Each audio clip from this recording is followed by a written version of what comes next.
In this October 2017 photo, activists with Planned Parenthood demonstrate in support of a pregnant 17-year-old being held in a Texas facility for unaccompanied immigrant children to obtain an abortion outside of the Department of Health and Human Services in Washington.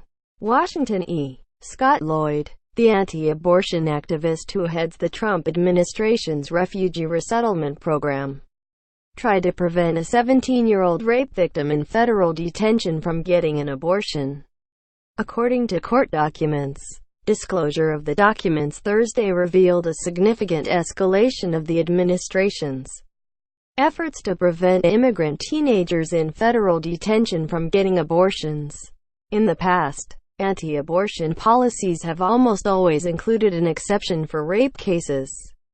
I am convinced that assisting with an abortion in this case is not in her best interest, Lloyd wrote in a memo about an immigrant minor held in a federal detention center that was released Thursday as part of a court fight over the administration's policies.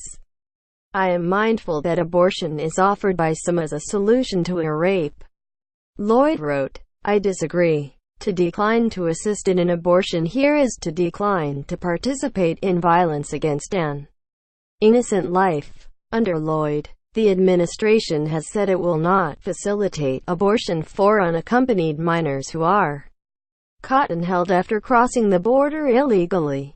The government for many years has not provided or paid for abortions. Under Lloyd, the Office of Refugee Resettlement, which oversees the detention centers for immigrant minors, has gone a step further and decreed that pregnant teenagers who are held in detention may not leave the facilities to see a doctor for an abortion without his personal approval. Lloyd acknowledged that the teenage immigrant, known in court as Jane Poe, had become pregnant as a result of a sexual assault, and that she had threatened to harm herself if she does not obtain an abortion. At bottom, this is a question of what is in the interest of the young woman and her child. Here there is no medical reason for abortion. It will not undo or erase the memory of the violence committed against her, and it may traumatize her. I conclude it is not her interest, he wrote. But Lloyd was apparently overruled by some of the administration's top lawyers on Monday evening, after a federal judge in Washington ordered the administration to allow 2 immigrants to leave detention to get abortions. The Justice Department did not appeal in the Jane Poe case. She had an abortion shortly afterward, according to lawyers for the American Civil Liberties Union who represented her. The procedure was paid for with private funds. The other immigrant, whose case the administration did appeal, also got an abortion after government lawyers discovered that she was 19, not 17, and as an adult, could decide on her own.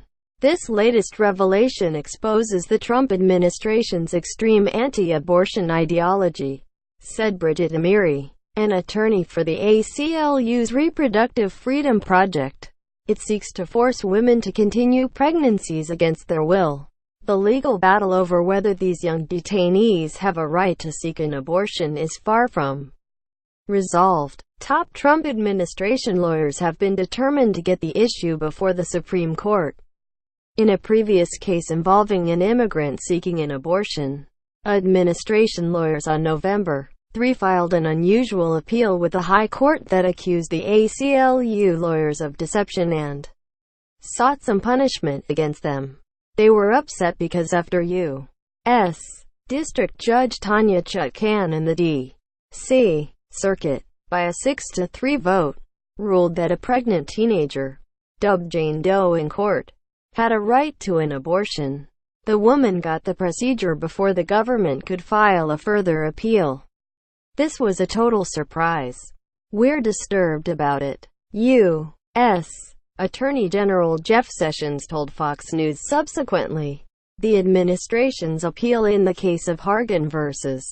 Garza is still pending in the Supreme Court and is due to be considered on Jan. 5.